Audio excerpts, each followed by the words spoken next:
Greetings, dear friends. I present to your attention the most common malfunctions and breakdowns that occur on the Opel Antara. The bulk of the Opel Antara is all-wheel drive with an electromagnetic clutch for connecting the rear axle. The solution in general is simple and quite reliable, but not highly efficient.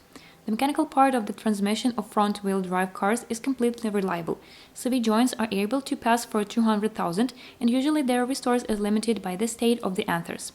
The shafts have no problem at all, there is nothing more to break there. For all-wheel drive machines, an angular gearbox, a propeller shaft and a rear box with a clutch are added. This is where the hassle is already more. The angled gearbox is reliable. If you change the oil at least once every 60,000 and watch for leaks, it serves well even with 3-liter engines. The Cardan shaft cannot boast of complete trouble-freeness. The resource is limited mainly by the condition of the outboard bearing, but the crosses are also not eternal. They last a little longer than the bearing and are usually replaced as a set. On average, even for those who like to press the slipper, the Cardan shaft can withstand 130–150,000 kilometers without any problems. Less often vibrations appear earlier, and runs about 250,000 are hardly possible at all without repairing it. Cross pieces of dimensions 71.40, 24.06, 74.5, 24.0 are inexpensive. The outboard bearing is successfully selected from BMW. It gets up with minimal revision, but it has a fairly high quality. There are also options for GM, but from lesser known brands. The original Cardan is also on sale, but at practice of 50,000 rubles, few people change it in the collection. The life of the propeller shaft strongly depends on the condition of the two silent locks of the rear gearbox suspension. The rear gear itself is quite reliable. The drives are also strong, although they have less resource than the front ones. For those who like to ride on slides and mud, they can fail with runs of a little over 100,000. The rear axle breather gets dirty easily and naturally, after which the axle begins to sweat, slowly squeezing out the oil seals and the side cover seal rings. The main transmission headache is the clutch and its control system. The control unit is located directly on the rear gearbox housing from the top to the rear and is connected to the coupling with the power cable. Broken connectors and damage to the control unit itself are quite common phenomena, but not too widespread. But the number of other system failures is very high. Let's start with the fact that most of the cars produced in Russia didn't go through the clutch preparations procedure, the so-called ranking. There is a code on the clutch connector on the control unit which must be written into the brains of the control unit so that the clutch is adequately used for all possible torque on the road.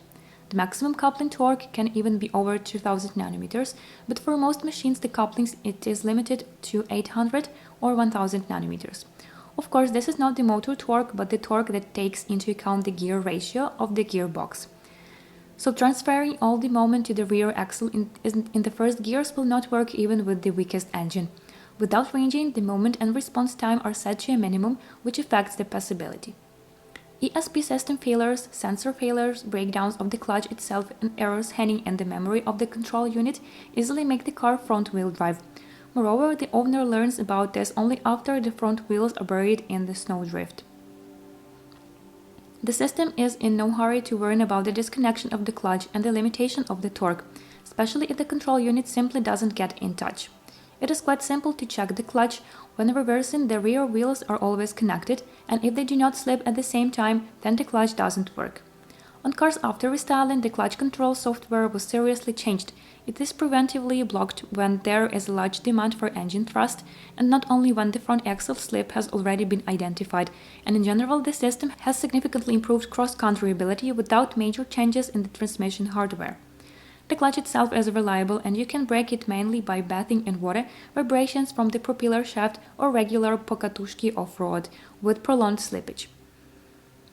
Overheating of the assembly leads to failure of the liner seal, and this in turn leads to oil leakage, damage to the liner bearing, contamination of the oil inside the clutch, and increased wear of the clutches. It is good that during urban exploitation so much evil practically doesn't occur at once. However, the clutch itself is inexpensive, standard electromagnetic BW with an inclusion of the main clutch through a cam mechanism with an auxiliary controlled clutch. Gearboxes are presented in two versions of manual gearboxes, 5-speed T33 and 6-speed F40. and 3 automatic gearboxes I seen AW 5551 on pre-styling cars GM 6040 and GM 6045 after restyling. The 6-speed F40 is characterized by high reliability and reliability. With runs over 200,000 in rare oil changes, bearings and synchronizers can die the death of the brave with powerful motors, even a differential. And that is all. In an extreme case, the cost of a connect box is low, since there are still enough live boxes. The main headache for the owner of a car with such a manual gearbox is the resource of the dual-mass flywheel. It is limited to 150–200,000 mileage, and operation with a slipping clutch kills it almost instantly. For easy tuning, you can find a custom flywheel from Bruce for a regular damper clutch, but with a stock engine it makes sense to just repair the flywheel in time without waiting for it to blow the gearbox housing and a starter. The 5-speed manual gearbox D33 was found in combination with a 2.4-liter pre-styling gasoline engine and with younger versions of 2-liter diesel engines. This is the Korean version of the Getrack F23 box, which was widely used in European Opel. True, the quality of its execution leaves much to be desired. The Korean version of this box had complaints about howling and noise from the very beginning. Moreover, due to the wear of the second-third gear synchronizers, quick shifts become impossible after 100,000 mileage. The gearbox is not perfect, but the clutch is normal here. The flywheel is cheap and everything is repaired inexpensively. For a power-low movement, it is quite suitable. A lot of kind words have already been written about the Aisin automatic transmission.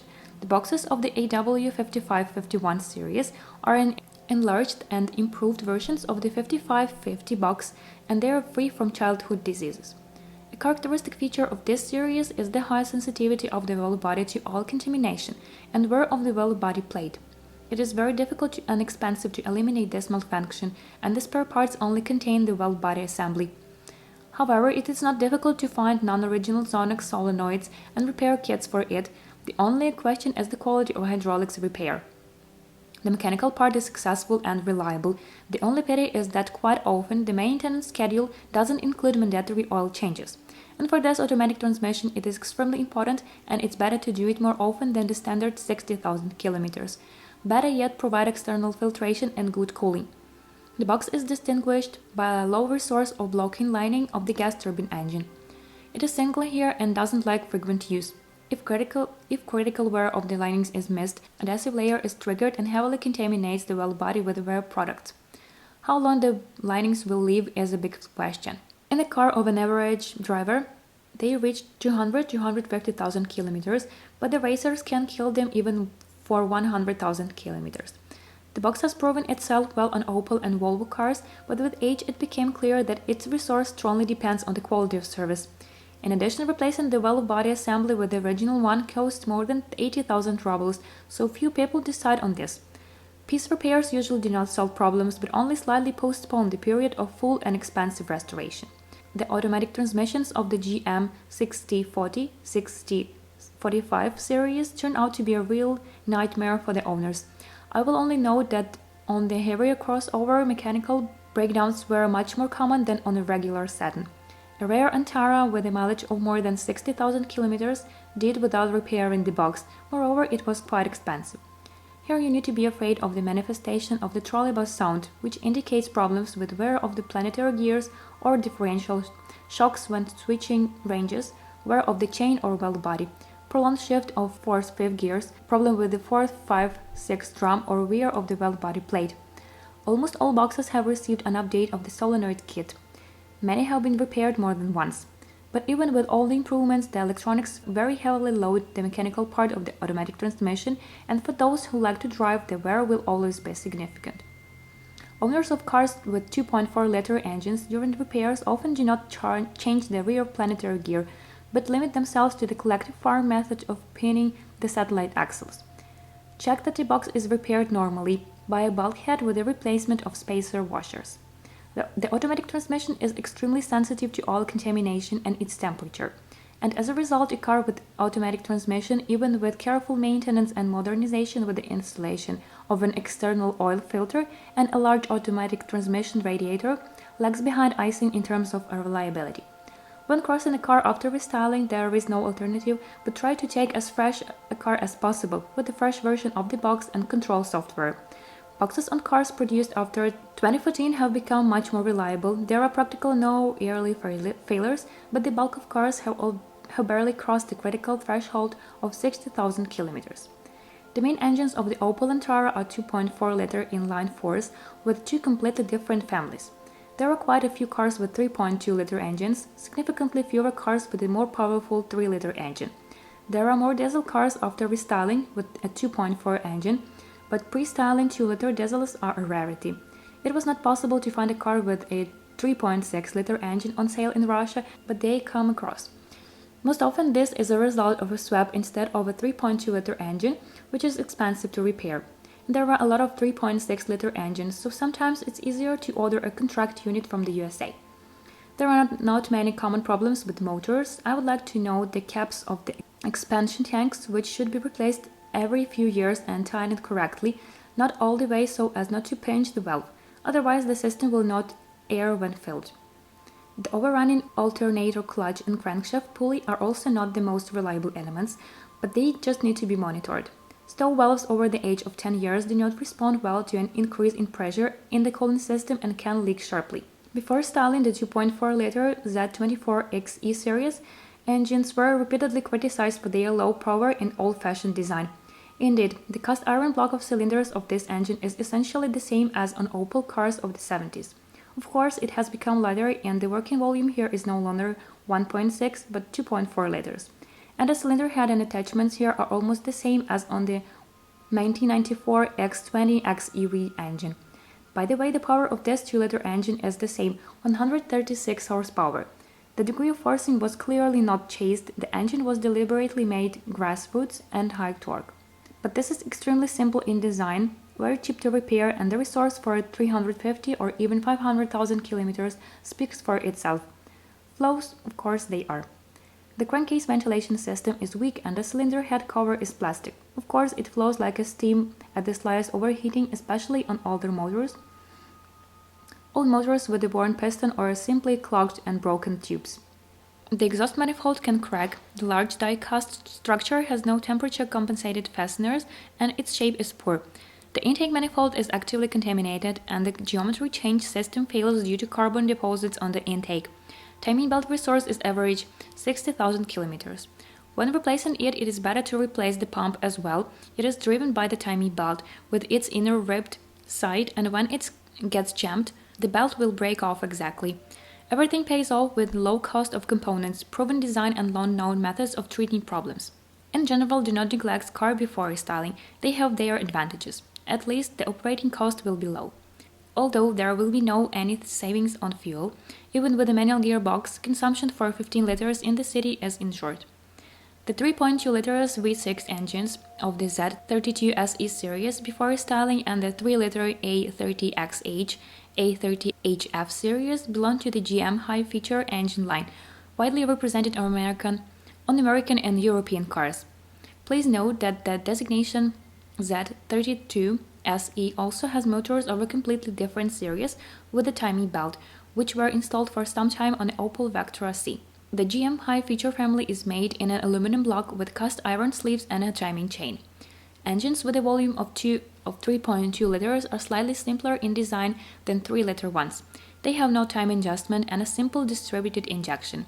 In 3-liter engines, the power is noticeably higher due to the use of a phase regulator system and direct injection.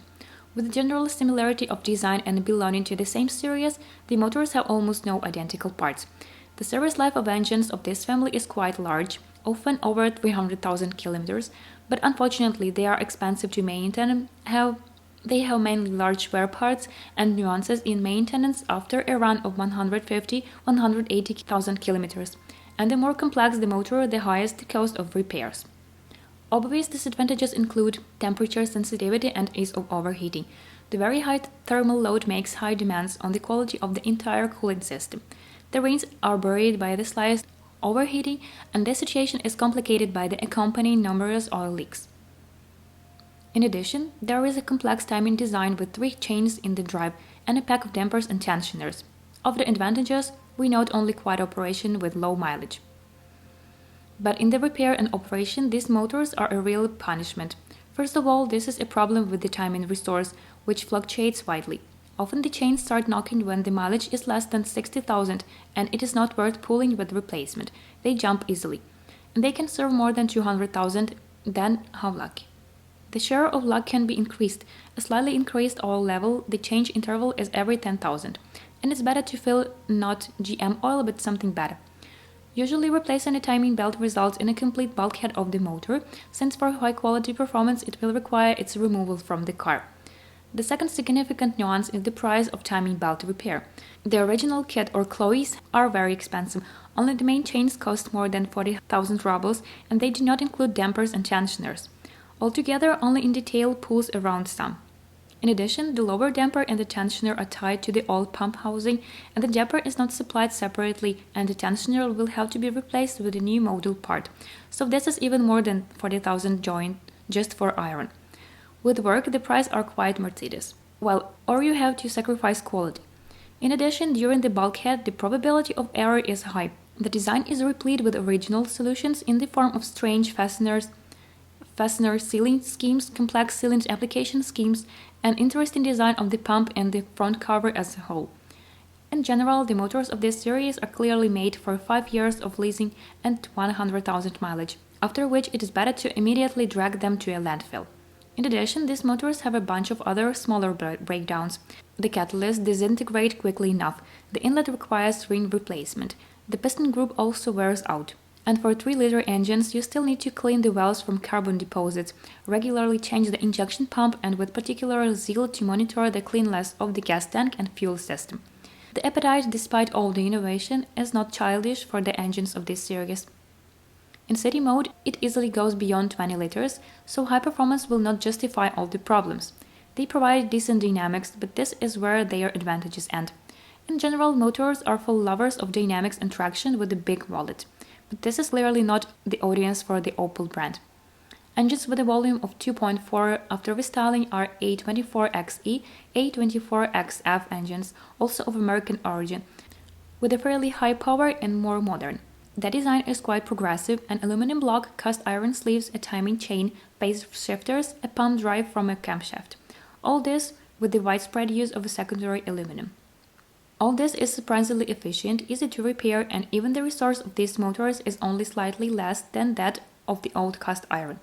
Moreover, there is practically no wear of the liners, as well as the repair dimensions. The reverse side of the progressive design is the unreasonably high price of the timing belt and almost all other parts: a weak cylinder block, high requirements for compliance with the tiny torques, not only of the cylinder head bolts and timing belts fasteners, but also of spark plugs. The mechanism for regulating the phases with constant suffers from failures of varying severity. With the higher power on paper in real operation, the difference in the dynamics of 2 generations of motors is small, and the advantage in fuel consumption, even taking into account the new gearbox, is only about a liter per 100 kilometers. In general, the main advantage of the novelty of the A24XE, A24XF motors lies precisely in the novelty. The cars with these motors are newer, and with low mileage there is less hassle with them. But if the mileage has exceeded 150,000, then the advantages turn into disadvantages. On this, information about the problems of the Opel Antara is exhausted.